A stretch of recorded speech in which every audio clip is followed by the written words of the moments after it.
أشرقت نفسي بنور من فؤادي. ایک سوال یہ بھی لکھا گیا ہے کہ شرعی سفر کی مقدار کیا ہے اور اس میں نماز پڑھنے کا کیا حکم ہے؟ دیکھیے، اگر آپ 48 میل موجودہ پیمانے کے اعتبار سے 77.5 کلومیٹر یعنی 77 کلومیٹر، احتیاطاً آپ ذہن میں 78 کلومیٹر رکھیے، یہ شرعی سفر کی مقدار ہے۔ اگر آپ اتنا سفر کرنے کا ارادہ رکھتے ہیں اور اپنے شہر کی حدود سے نکل چکے ہیں، گاؤں کی حدود سے نکل چکے ہیں، حدود کا مطلب یوں سمجھیے آپ جیسے آپ ترال سے اتنی مسافت کا سفر کرنا چاہتے ہیں، یعنی 77.5 کلومیٹر کا، اب آپ نے ترال کے عیدگاہ کو کراس کیا تو آپ شرعی مسافر شمار ہوں گے۔ اب جہاں آپ جانا چاہتے ہیں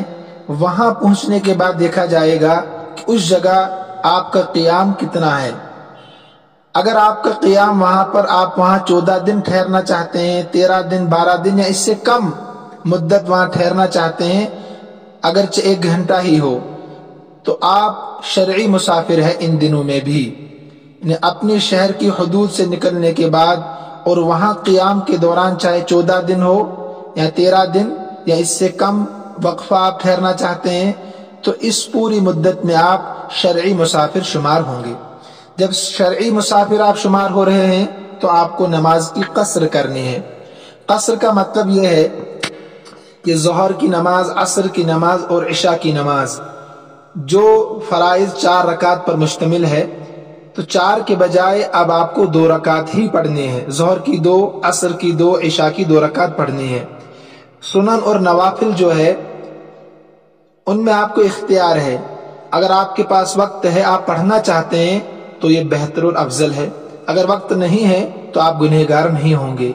لیکن فقہا نے فجر کی 2 سنتوں کے بارے میں لکھا ہے کہ ان کو پڑھ لینا چاہیے، اس لیے کہ روایات میں ان کی بڑی تاکید آئی ہے۔ مغرب کی پوری 3 رکعت آپ کو پڑھنی ہے،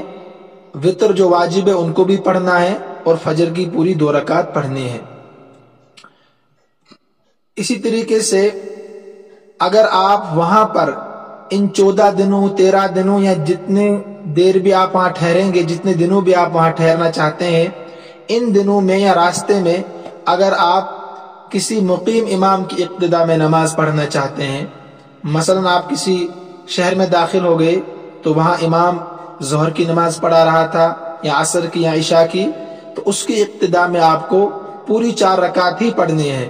اسی طریقے سے اگر آپ کسی شہر میں ہیں تو آپ جمعہ پڑھ سکتے ہیں، تو یہ آپ کے لیے بہتر اور افضل ہوگا، تو آپ امام کے پیچھے 2 رکعت پڑھیں جمعے کی نماز۔ لیکن اگر آپ کسی ہوٹل میں ٹھہرے ہوئے ہیں یا کسی گھر میں ہیں تو اگر آپ وہاں ظہر کی نماز پڑھنا چاہتے ہیں تو وہاں آپ کو قصر کرنی ہے، یعنی 2 رکعت نماز ہی پڑھنی ہے۔ اب دوسرا مسئلہ سنیے، اگر آپ وہاں پہنچنے کے بعد جہاں آپ نے سفر کرنے کا ارادہ کیا ہے، تو راستے میں تو آپ مسافر ہیں، آپ کو قصر کرنی ہے جتنی نمازیں راستے میں آئیں گی، لیکن وہاں آپ 15 دن برابر ٹھہرنا چاہتے ہیں۔ 15 دن سے کم اگر ہے تو شرعی مسافر ہے، لیکن 15 دن اگر قیام کرنا چاہتے ہیں، ٹھہرنا چاہتے ہیں، تو اب یہ آپ کا وطن اقامت کہلاتا ہے شرعی طور پر، یعنی جہاں پیدا ہوئے، جہاں آپ کا اہل و عیال ہے، بچے ہیں، ماں باپ ہے، تو یہ آپ کا وطن اصلی کہلاتا ہے۔ تو وطن اصلی میں جس طریقے سے آپ کو پوری نمازیں پڑھنی ہوتی ہے، اسی طریقے سے وہاں پہنچنے کے بعد 15 دن یا اس سے زیادہ ٹھہرنے کی صورت میں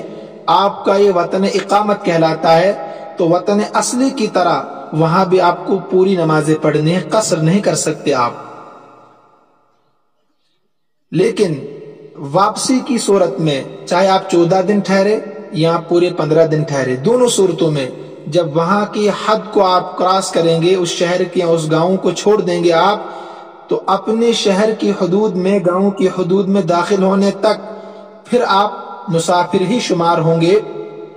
تو اس دوران ان راستے میں جتنی نمازیں آئیں گی ان نمازوں کی آپ کو قصر ہی کرنی ہے۔ تیسرا مسئلہ سمجھیے آپ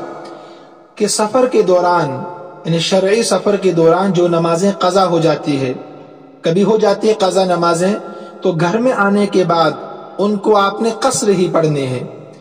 اور جو نمازیں حضر میں انہیں گھر میں قضا ہو جاتی ہے اگر سفر میں آپ ان کو پڑھنا چاہتے ہیں تو وہ آپ کو وہاں پوری ہی پڑھنی ہے۔ امید ہے کہ مسئلہ سمجھ میں آیا ہوگا، اور یہ حکم مرد عورت دونوں کے لیے برابر ہے، اس میں کوئی تفریق نہیں ہے۔ دوسرا سوال ہے